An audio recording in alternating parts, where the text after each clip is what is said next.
Hello दोस्तों, स्वागत है आप सभी का एडू पॉइंट पर। दोस्तों, आज के इस वीडियो में हम घातांक के कुछ महत्वपूर्ण नियमों के बारे में पढ़ने वाले हैं। दोस्तों, जो घातांक का पहला नियम है वो ये कहता है कि अगर किसी भी संख्या को बार बार मल्टीप्लाई किया जाता है तो उस संख्या को जितनी भी बार मल्टीप्लाई किया जाता है उसे उसकी पावर के रूप में डिनोट किया जा सकता है, यानी उसे उसकी पावर के रूप में लिखा जा सकता है। इसे हम एक एग्जाम्पल द्वारा समझते हैं। जैसे यहाँ पर 5 को 15 बार मल्टीप्लाई किया जाता है तो इसे हम 5⁻15 करके भी लिख सकते हैं। घातांक का अगला नियम कहता है कि अगर किसी संख्या के बीच मल्टीप्लाई का साइन है और उनका बेस सेम और घातें अलग अलग हैं तो घातें जो हैं वो आपस में ऐड हो जाती हैं, यानी पावर्स आपस में ऐड हो जाती हैं।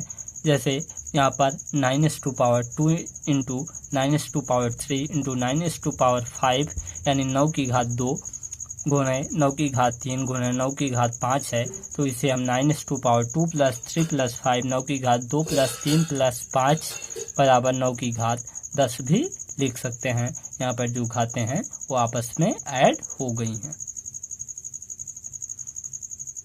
घातांक का अगला नियम है उसके अकॉर्डिंग अगर सेम बेस और अलग अलग घातों के बीच डिवाइड का साइन है, जैसे यहाँ पर a⁻m अपॉन a⁻n है, इनके बीच डिवाइड का साइन है तो घातें आपस में घट जाती हैं।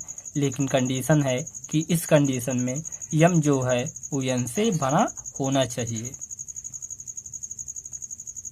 घातें क्या होती हैं, आपस में घट जाती हैं। जैसे यहाँ पर इसे हम एक एग्जाम्पल के द्वारा समझते हैं। जैसे यहाँ पर 5⁻10 अपॉन 5⁻5 है तो ए 5⁻10 माइनस 5 इक्वल्स टू 5⁻5 यानी 5 की घात 10 बटे 5 की घात 5 है। तो इसमें 5 की घात 10 में से यहाँ पे 5 जो है वो माइनस हो जाएगा और 5 की घात 5 जो है वो हमारा यहाँ पे आंसर आ जाएगा। लेकिन अगर n जो है वो m से ज़्यादा है, n जो है वो m से ग्रेटर है तो a 1/a⁻n माइनस m हो जाता है, यानी a⁻m अपॉन a⁻n जो है वो 1/a⁻n माइनस m हो जाता है। जैसे यहाँ पर एक एग्जाम्पल द्वारा हम इसे समझते हैं। जैसे यहाँ पर 5⁻3 अपॉन 5⁻7 है तो इसे हम 1/5 जो है यहाँ पर a है यानी बेस है और n यानी 7 और 3 का मतलब m, यहाँ पर 7 माइनस 3 हो जाएगा जो इक्वल टू 1/5⁴ करके आ जाएगा, यानी 1/5 की घात 4 आ जाएगा। जो घातांक का अगला नियम है उसके अकॉर्डिंग अगर घात के ऊपर घात है तो घातें आपस में मल्टीप्लाई हो जाती हैं। जैसे यहाँ पर a⁻m होल पावर n है तो यहाँ पर am इंटू n यानी ये जो घातें हैं वो आपस में मल्टीप्लाई हो गई हैं। इसे हम एक एग्जाम्पल द्वारा समझते हैं। जैसे यहाँ पर हमारा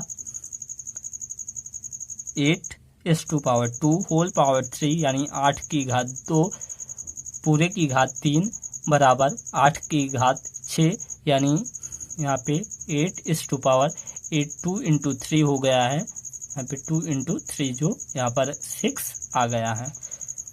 लेकिन अगर 8⁻2 है तो ये दोनों चीज़ें सेम नहीं हैं, ये दोनों चीज़ें अलग अलग हैं। जैसे यहाँ पर पहले इसकी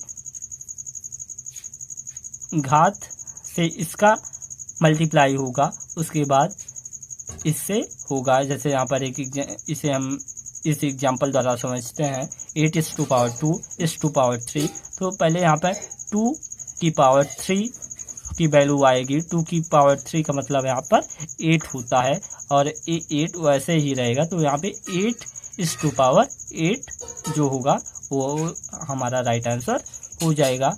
और यहाँ पर जैसे 2⁻2 है तो इसे पहले इससे मल्टीप्लाई होगा 2 2 जा 4 यानी 2 की पावर यहाँ पर 4, ये हो जाएगा 2:4 यानी 2:पावर यहाँ पर जो है वो 16 हो जाएगा। 2:16, 2 की पावर 4 का मतलब यहाँ पे 16, 2:16 हो जाएगा। ये राइट आंसर आ जाएगा हमारा।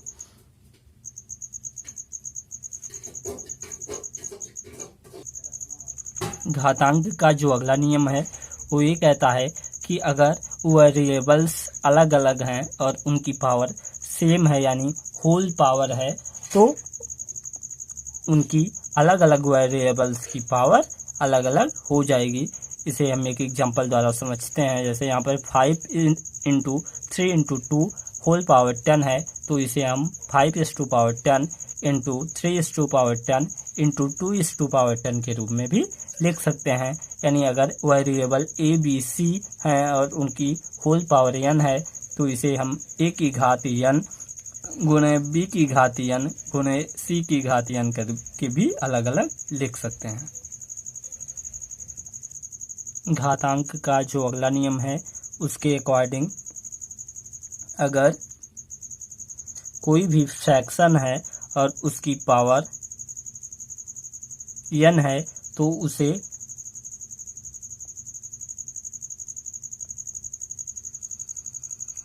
a की पावर n अपॉन b की पावर n के फॉर्म में भी लिखा जा सकता है, जहाँ पर b जो है वो 0 के बराबर नहीं होना चाहिए, यानी डिनोमिनेटर जो है वो 0 नहीं होना चाहिए। यानी इसे हम फिर से समझते हैं। जैसे यहाँ पर 5/3 की पावर 2 है तो यहाँ पर 5 जो है हमारा न्यूमरेटर है और 3 डिनोमिनेटर है, यानी 5 अंश है और 3 हर है और उसकी पूरे की घात 2 है तो इसे हम 5 की घात 2 बटे 3 की घात 2 के रूप में भी लिख सकते हैं।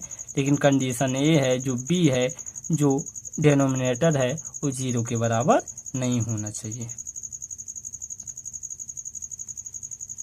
घातांक का अगला नियम जो कहता है कि अगर सेम बेस पर पावर अलग अलग हैं और बेस सेम है यानी सेम बेस है और पावर अलग अलग हैं तो उनकी पावर्स भी आपस में बराबर होंगी।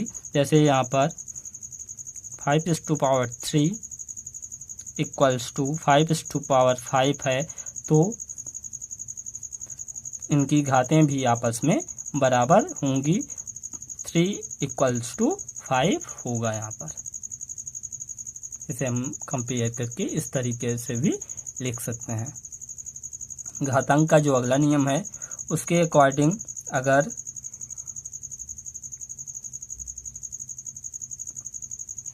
घातें सेम है और बेस अलग अलग है तो उनके बेस भी आपस में बराबर होंगे। ये रूल भी इसी तरीके से है। जैसे यहाँ पर 5/3 और यहाँ पर 7/3 है, यानी इनकी पावर्स जो हैं वो आपस में सेम है तो 5=7 होगा। यहाँ पर 5 जो है वो 7 के बराबर होगा, 5 जो है वो 7 के बराबर होगा। घातांक का जो अगला नियम है उसके अकॉर्डिंग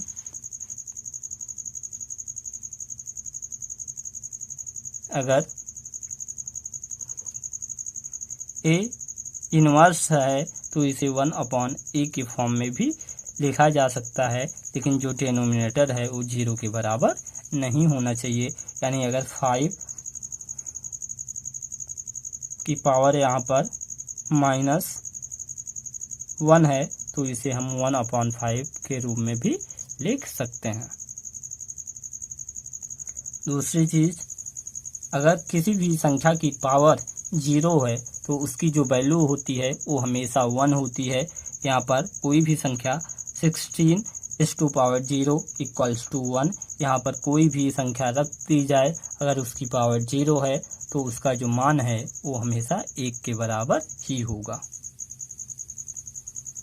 घातांक का जो अगला नियम है उसके अकॉर्डिंग यदि किसी भी संख्या की पावर जो है माइनस में है तो उसे 1/(-) जैसे यहाँ पर a⁻n है तो इसे 1/a⁻n के रूप में भी लिखा जा सकता है। इसे हम एक एग्जांपल द्वारा समझते हैं। जैसे यहाँ पर 5⁻³ है तो इसे हम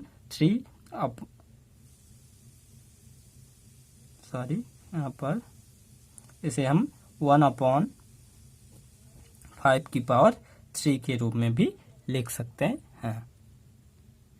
अगली चीज सेम चीज है कि अगर किसी भी a⁻n है तो a 1/a⁻n के रूप में भी इसे लिखा जा सकता है। यानी अगर पावर निगेटिव है तो 1 नीचे जाकर पावर पॉजिटिव हो जाएगी, और अगर पॉजिटिव पावर है तो ये नीचे जाके निगेटिव हो जाएगी। दोस्तों, आज के इस सेशन में बस इतना ही। वीडियो पसंद आया हो तो लाइक करें, फ्रेंड्स के साथ शेयर करें और चैनल को जरूर सब्सक्राइब करें ताकि आने वाली वीडियोज के जो अपडेट हैं वो आप तक पहुंचते रहें। धन्यवाद।